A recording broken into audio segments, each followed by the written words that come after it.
I'm Charlie Harp, and this is the Informonster Podcast. Today on the Informonster Podcast, we're going to talk about the COVID-19 Interoperability Alliance, and I'm very happy today to have with me Carol Macumber, Victor Lee, and Randy Woodward. So, why don't you guys say hello? Victor? I'm Victor Lee, and I'm VP of Clinical Informatics.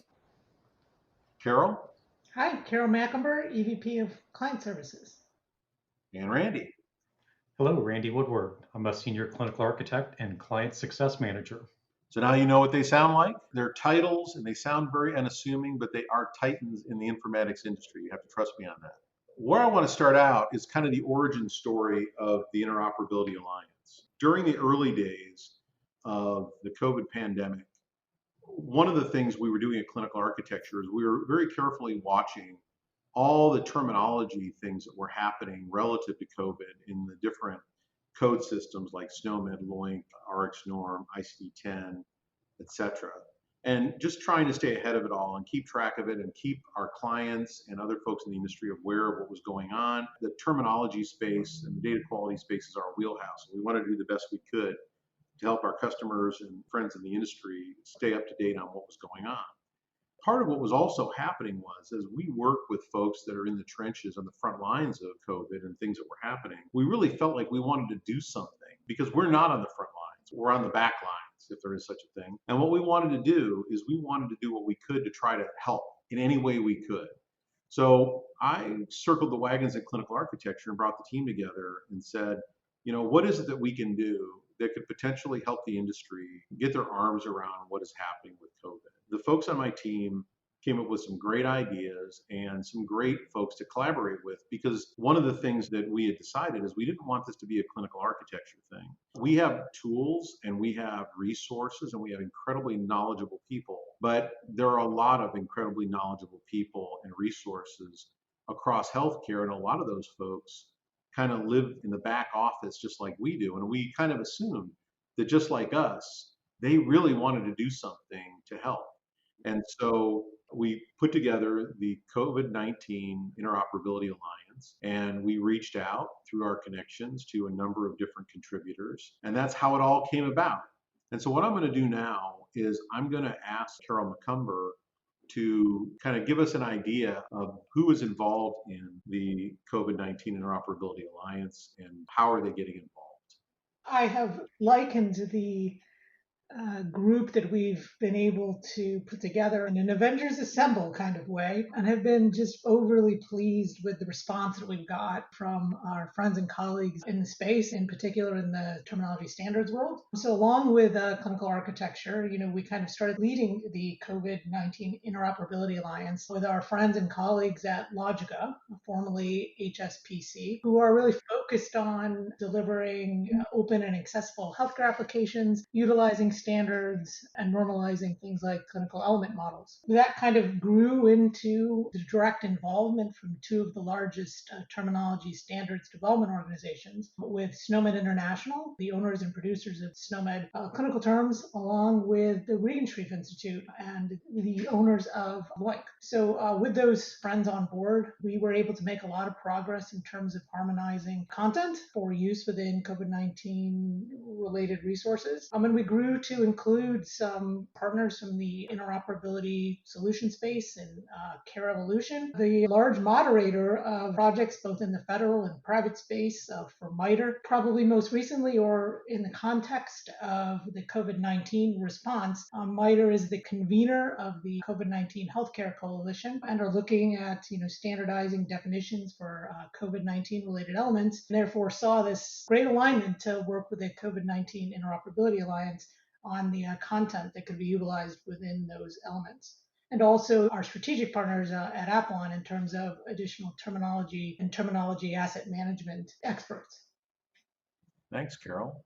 I mean, I think it's been pretty exciting to see people's willingness to get involved in this initiative, because building content is hard work. I think people often underestimate how challenging it can be to do the research and the digging and put the thought that goes into creating content. And so when people are willing to dedicate their time, when organizations are willing to put time into something like this, that doesn't necessarily have a revenue upside, it doesn't have a lot of cachet, but at the end of the day, it can really have a big impact because what you're doing is people are collaborating to do something instead of everybody spinning off and doing it in their own silos. So it's been pretty impressive, and I really appreciate the work that you put in to kind of wrangling a lot of those relationships. I also need to mention our most recent addition to the Alliance, as we're constantly looking for collaborators in the National Association of Community Health Centers, who serve as, the leading national advocacy organization in support of community-based health centers and the expansion of healthcare access for medically underserved and uninsured. They play a large role in multiple national initiatives around the COVID-19 response.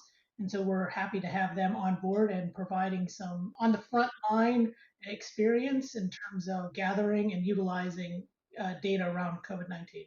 Excellent. And we're constantly getting people asking to be collaborators. And so by the time you hear this podcast, if you want to know who the current collaborators are, I recommend you go to the website and check the collaborators page. And if you're interested in becoming a collaborator, there's a link on the website. Please don't hesitate to reach out. We're happy to have anybody that wants to be part of what we think is a pretty beneficial initiative. We've kind of talked about the who. I'm just going to ask Victor Lee, if you don't mind, to kind of talk about the what. So we've got this Interoperability Alliance, but what exactly does it do? What are we doing? Yeah, Charlie, I'm happy to address that. And in fact, I'll also address a little bit of the how because they're somewhat intertwined. But what we're doing is providing value sets related to COVID-19, and we're putting it out there in the public domain. It's our way of making a little dent in the universe and doing some good along the way.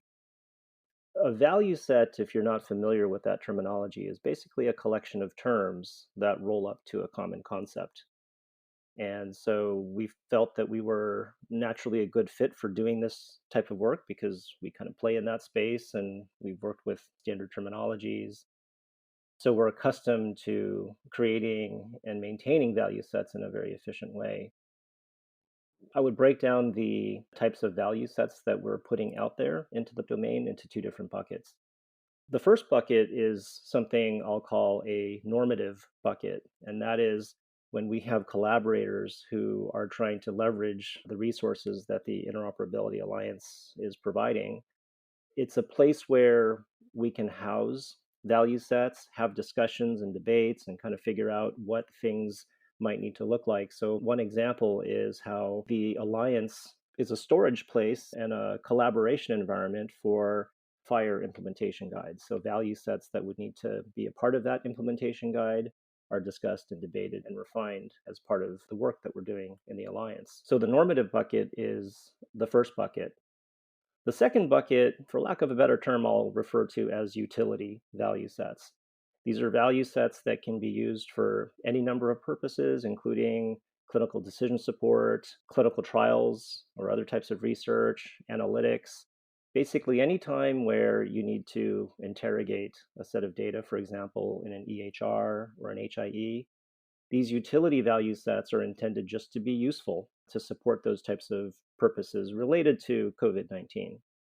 And so those are kind of the two buckets of value sets. As Charlie and Carol were talking about the collaboration, there's really a convergence of kind of three pieces that are making all this work. One is the community collaboration because we take feedback from our collaborators, and whether it's a formal collaborator that's listed on our website, or if it's just someone who makes an inquiry and states that they have a certain need and don't want to put their company logo, we're willing to work with the community and to understand what people's value set needs are and to try to make those available.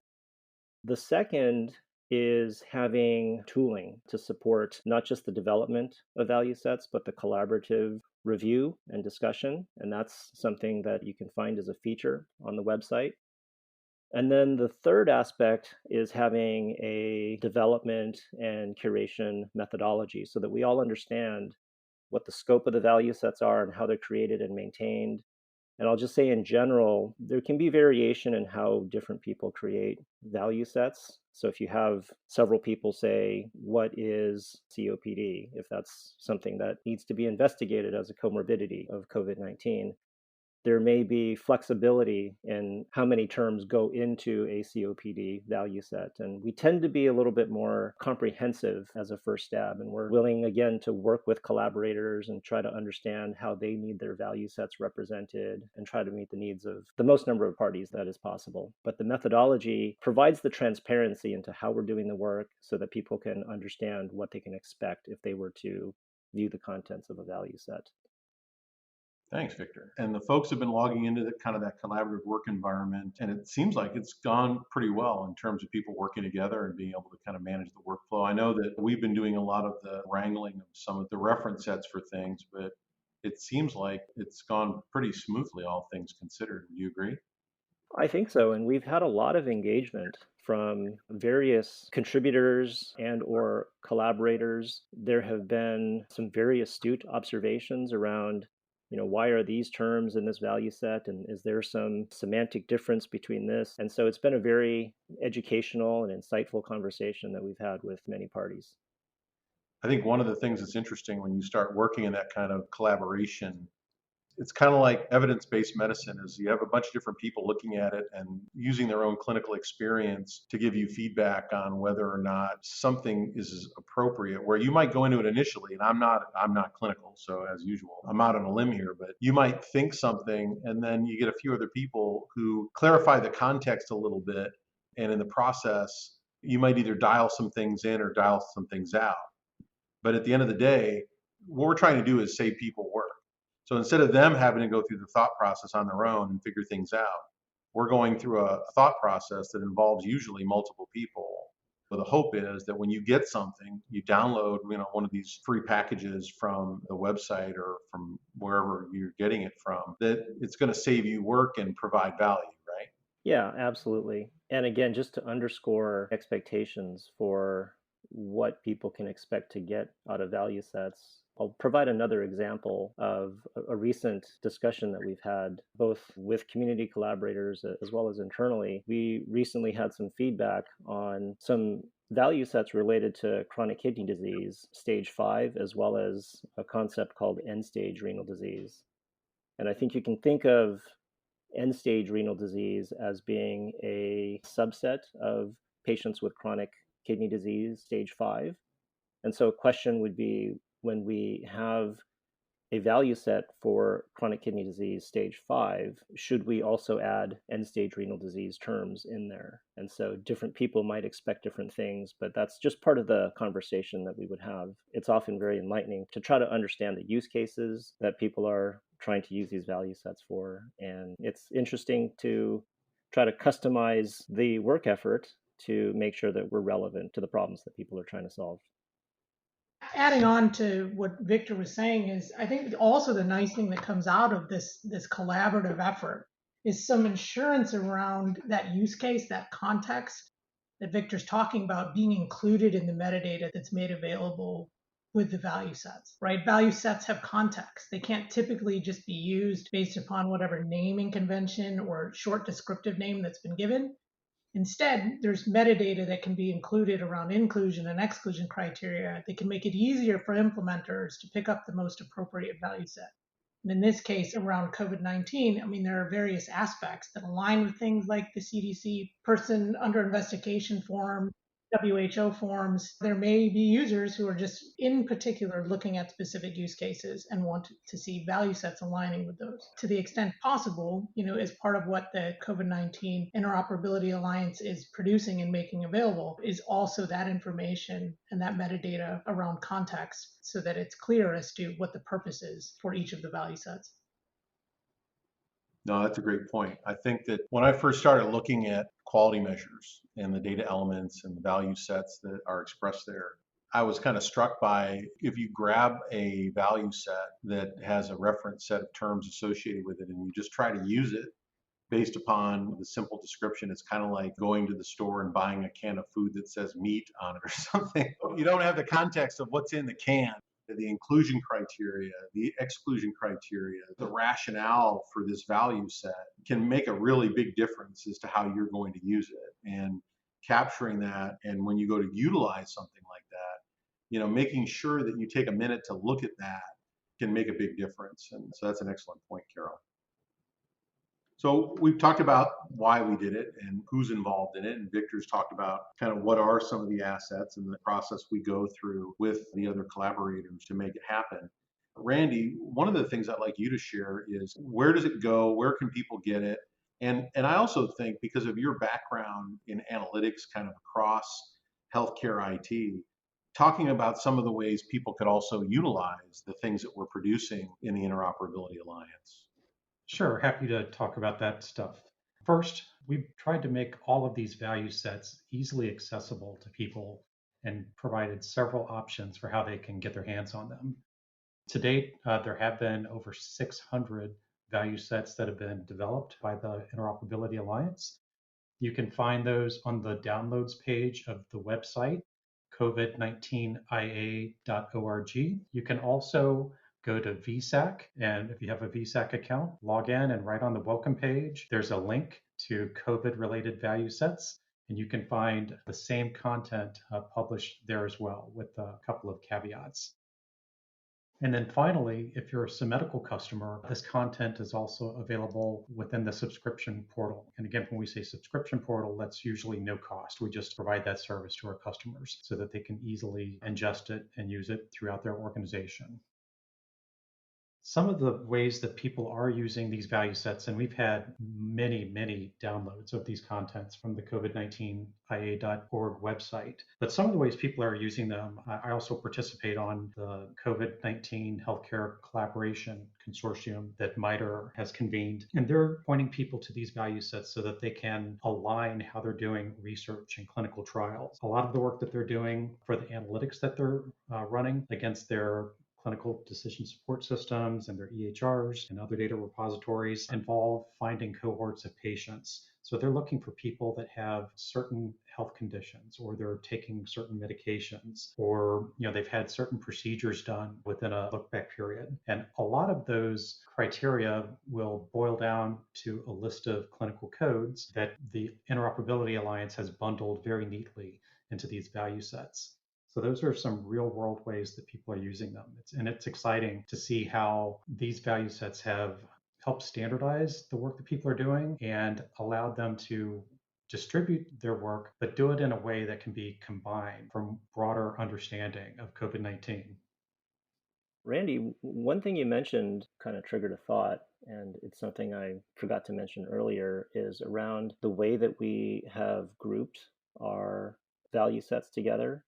And because of the way that they're represented in VSAC, with a value set being constrained to one code system at a time, we've presented the value set content on the Interoperability Alliance website in that same manner. And so if you've either had a chance to look at the Alliance workshop or the downloads section of the Alliance, you'll notice that the value sets are grouped by code system. And so it's really just to make it as easy as possible for us to store the content in a way that's compatible with the Value Set Authority Center, or VSAC.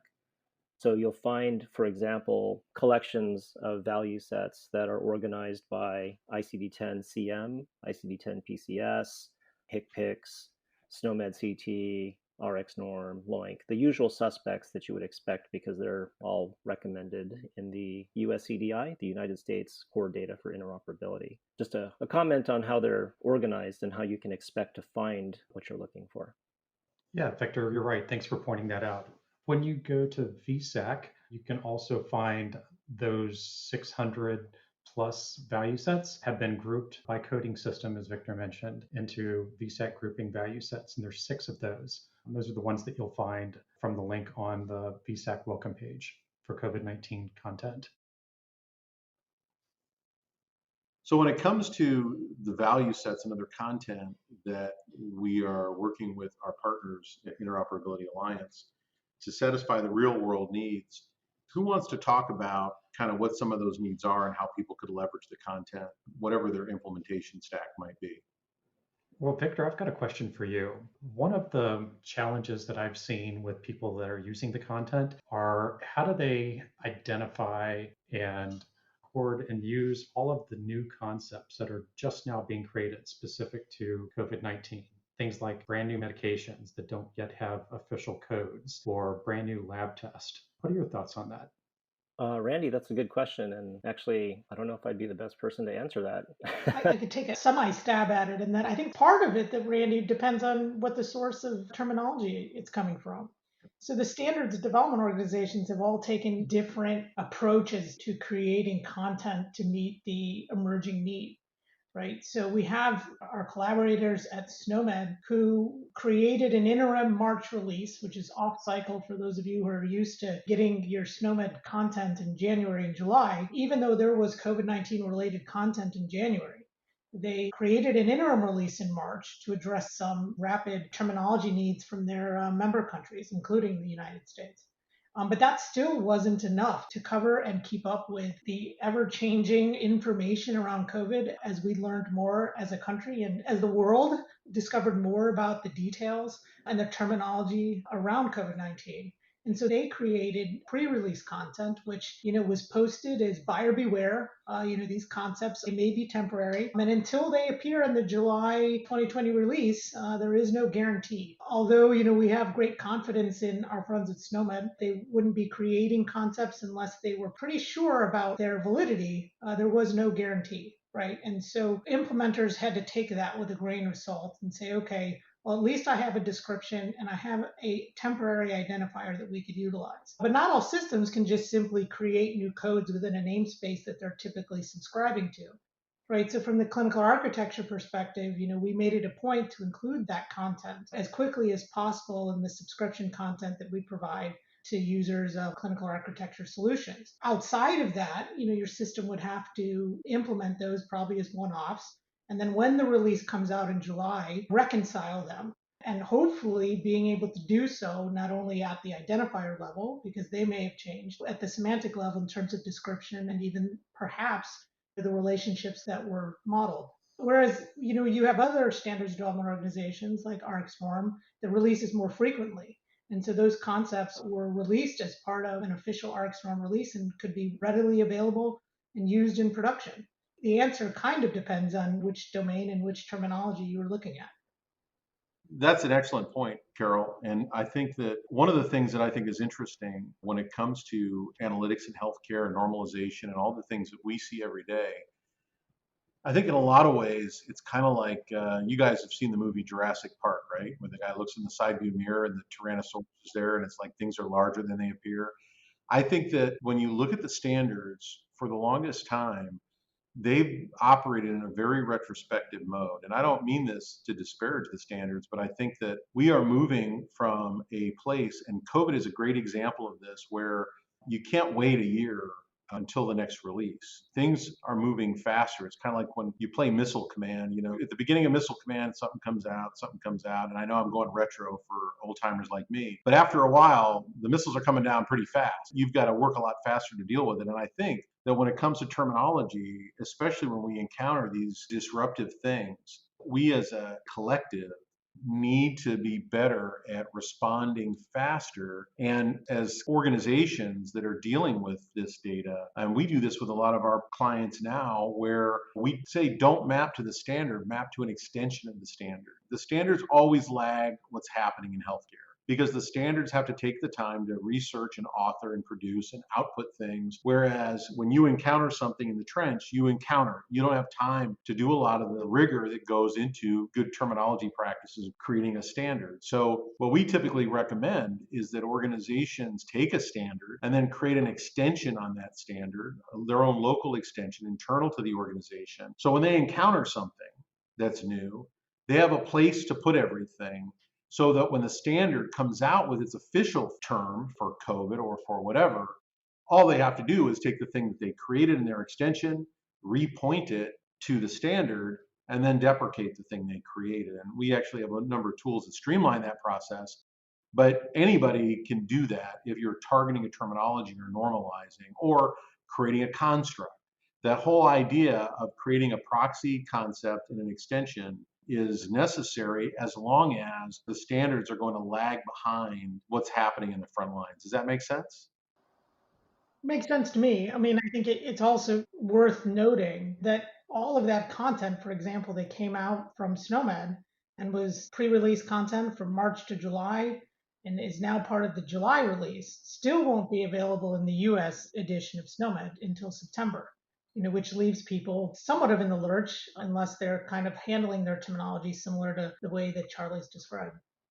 And within clinical architecture, I believe our version of SNOMED, we just added those to our distribution package of SNOMED. There's a commitment to that. When you do something like that, you have to reconcile it. Just like when we added pre-release terms to LOINC, knowing that they might not be what they ultimately release, and it was a buyer's beware situation, we just took it upon ourselves to say, okay, whatever happens, we'll deal with it. But right now, people need to be able to do this work. They need to be able to normalize things. And with something like COVID, where the analytics, the telemetry is so important to understand what's happening, you don't want to wait and do that 6 months from now. You want to try to marshal that information as quickly as possible. So one of the things I was going to talk about also in this podcast is this whole idea of where do we go from here?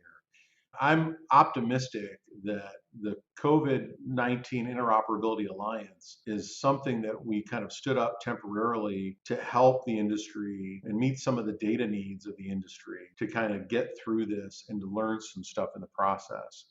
I really think that going forward, evolving that into a public health interoperability alliance, because COVID is one thing, but there are other conditions or other high volume situations.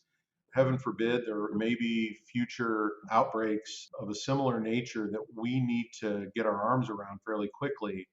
And I think evolving what we've done with our partners into a space that doesn't just focus on COVID, but focuses on needs around public health is something that would be really beneficial. It would keep the momentum of what we've done, and we could just really point it at whatever the need of the day is going forward. What do you guys think about that? Yeah, I think there probably has been a historical need for value sets to support research and clinical trials and decision support in the past. Many of us in our lifetimes are probably familiar with some other more recent infectious disease outbreaks, Ebola, H1N1, and a variety of other infectious disease outbreaks around the world.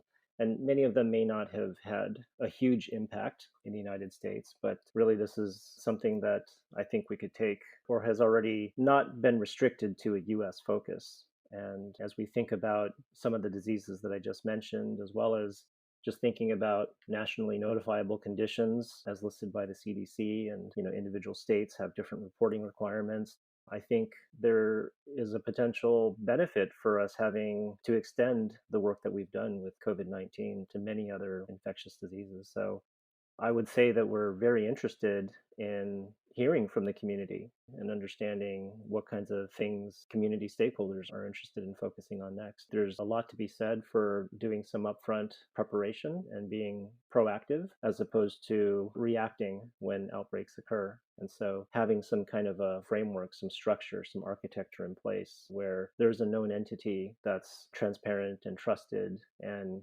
can provide this kind of service, I think would be a valuable part of that infrastructure. Yeah, another example that I can think of would be following the model that we've seen with the Healthcare COVID Coalition, where they're aligning research across many different organizations. And I could see how that might apply to something like rare genetic conditions, or where people are trying to study populations that are not very prevalent in any one geographic location, but could benefit from this type of coordinated work across the country or across the world. I spoke at the HITAC meeting in April, and one of the things that I threw out there, I thought was kind of a low-tech thing. And what I suggested at the time to the ONC was that when a crisis like COVID happens and people are building those extension terms, people are building terms, local terms in their EHRs and in their platforms. And one of the things we saw with COVID is the naming convention was all over the place. And so they name it all these different things. And then at some point when you go to harmonize it, you've got to deal with all that variance in how people are describing it. And one of the things I suggested in the meeting was that when something like this happens, we need a place to go to say, what should I call this? Because that's one of the things we struggle with in healthcare all the time is this whole concept of semantics. What do I call it? Because I kept thinking, well, someone should make a place where we go to figure out what to call it. And then I thought to myself, Charlie, you've made a place. So maybe one of the things we could do in the future is when something like this happens, just provide semantic guidance to say, if you're in a local hospital and you're creating a test code for this thing, here's a good way to name it. And if everybody follows that advice, even if it's not perfect, then when the data starts to move to a place where we're going to do something with it, at least we've all called it the same thing. We've used similar semantics so that we can take advantage of that. Am I crazy when I say something like that, or does that make sense? No, I think that makes a lot of sense. We've even seen an evolution in what we have called the virus that causes COVID-19. Don't remember some of the earlier iterations, but it eventually landed on SARS coronavirus 2. And there are a variety of abbreviations that we've seen for that as well. So for something where you have one name for a virus and another name for the condition, there's already some complexity there, but you also have variation in how we call each of those concepts as well. So I think it's incredibly valuable just to align on the semantics and specifically what we call things, so we have a better shot at interoperability in the future. I think another example really is just, or one of the great things that has come out of this is just the pure collaboration that's happened. And it's not necessarily directly related always to the value sets that the COVID-19 Interoperability Alliance has produced, but just being able to convene the appropriate resources and experts for a particular topic. So, extending that to other public health issues and utilizing the collaborative nature of the Interoperability Alliance to call upon our fellow Avengers to join the good fight. I think is something that was also lacking, right? So our collaborators at SNOMED were trying to provide coding guidance specifically around specimen and specimen type for their members, which reaches a lot across the world. And through the Alliance, we were able to bring on experts from the laboratory space to provide that guidance. And I think that's a need that the Alliance has been able to fill, right? And do so pretty efficiently on some regular calls. And we have been just so pleased at the response we've gotten from any of the partners that we have at places like APHL and the FDA and other sources, not only kind of within the US, but kind of worldwide and other member countries that have just come to the calls and provided their expertise to ensure that these public goods are developed to the highest quality possible. I also think, Carol, one of the things that people struggle with is when there's an emergency, when something's happening fast, one of the challenges I think people have with standards is standards tend to be more deliberate. Historically, standards tended to be the T-Rex in the rearview mirror. And as the need gets closer and closer to the events that are transpiring, what ends up happening is the people that start to create terminology and create these assets are the local resources in the health systems. They don't have time to deliberate, they have to act. Having the collaborative environment that we've had, it gives you the benefit of the wisdom and knowledge of the people that have been kind of holding up healthcare terminology standards and this knowledge for decades. But it also, I think, creates that sense of urgency where they get together and they act. They realize it might be temporary. They realize they might have to come back later and clean some things up. And that's one of the things about this. When we talk about a public health interoperability alliance, we don't want to fall into a bucket where we're becoming another standard, where we're far back in the rearview mirror. When I think about the Interoperability Alliance, I'm really thinking about like a SWAT team. Something's happening, and we need to create a data asset that can help people wrangle this in a meaningful, useful way while the rest of the industry has time to deliberate and figure out what we do later. Do any of you think that I'm off base when I think about it like that? No, I think there's both ends of it, right? There's the reality that people have to make on the ground decisions and implement solutions without having to wait for a new release of SNOMED, 6 months later. And then there's the long-term goals of being able to standardize and do retrospective studies and glean more information from that going forward And in order to do that, we know that terminology greatly improves the level of quality of those studies and those data analyses that go on when they look backwards. But you're right, absolutely. There's no way that those responsible for implementing new codes within systems can wait 6 months. Well, and the other thing too, when I think about this idea of the Interoperability Alliance, one of the things that I've struggled with, I've been doing this 30 years on and off, or mostly on. When I would go out and I would find a resource, a free resource in the public domain, one of the things I always have to do is I would call it check the sell-by date. When you're doing something for free, and I'm talking about really for free, one of the things that I think happens all too often is people do it for a little while and then it loses steam. And when you have a need, you find this thing, you kind of check the sell by date and you realize, oh, this is from 2010 and it hasn't really been touched since then. And you kind of have to decide, do I blow the cobwebs off of this and try to use it? Or, is it so woefully out of date that the terms that it has, are probably all deprecated or may not even be in the same place in the hierarchy by now. When I think about the Interoperability Alliance, I think that it's going to require a certain amount of dedication because I wouldn't want it to be one of those things with an old sell-by date. I'd want it to be something where anybody that knows anything about building value sets against standards knows it's a lifestyle choice. There's semantic drift. The terminologies are constantly changing.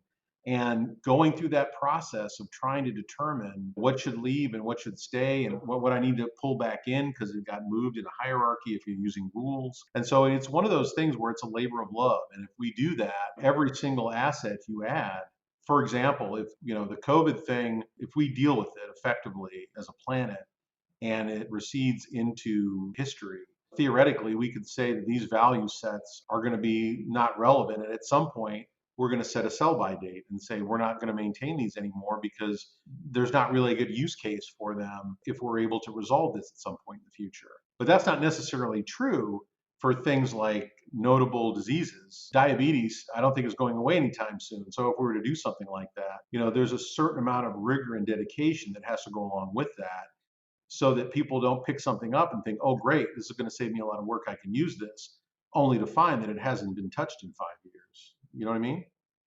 Yeah, absolutely. Part of the conversation that we have going forward also as we reach out to additional agencies, public health agencies, federal agencies like the Office of the National Coordinator, to have that conversation about providing resources that have a group of subject matter experts that have committed to maintaining them for as long as it makes sense. Some of the resources that are being created or have been created were done so very early on in the COVID-19 response journey, at least here in the United States. The starter sets, the samples that were made available are just simply already in 6 months, very out of date and stale.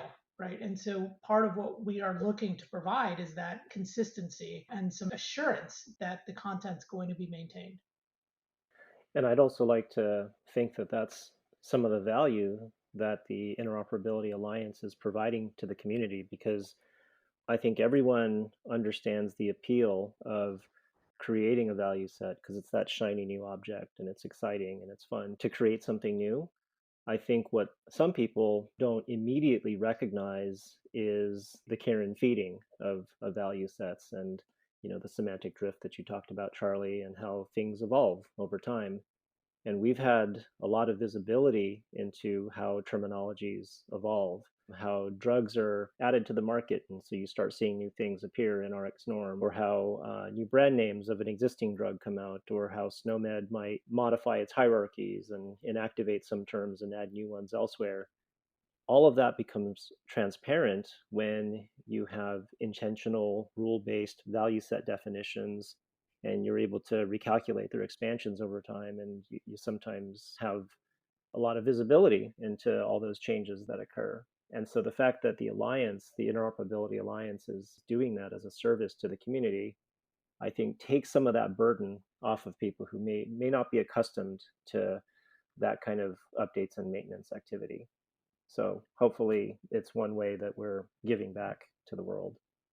And I think it's worth noting, people may not realize this, but there is a lot of work going into this. And Victor, Lois, folks on your team have been working hard on, helping to identify the terms and go into the value sets. I know we have a lot of partner resources that have also put a lot of energy and work into it.